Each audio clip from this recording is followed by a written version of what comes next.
Yazının uğurlu karılama Neçe yolun görmedim aydıp bilen o tanımanım Neçe yolun geçti de yetişmedim mi tanımana Yine de başladı yatlamalarım kanımana Sensizlikte arzularım gününün daral yaka Sen kim bilen anırda şartlanan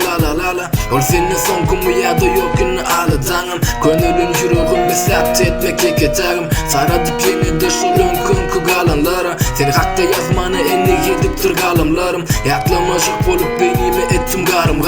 Yadıma gel yadın bolsa da başka yanımdaki Ah yadımda şunanım elimdaki senin Kalıptın yanımda yadımda mı gidesin gelmen Tutuptun elimden ana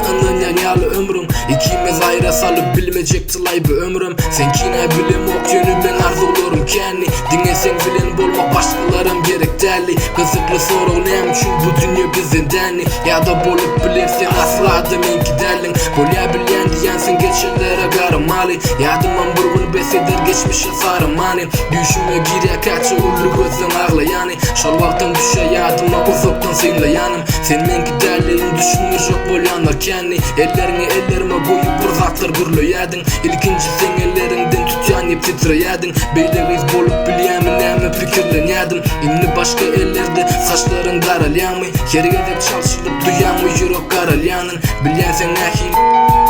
bizle yanın Gözlerimi yaşlap kettim beni yatlayanın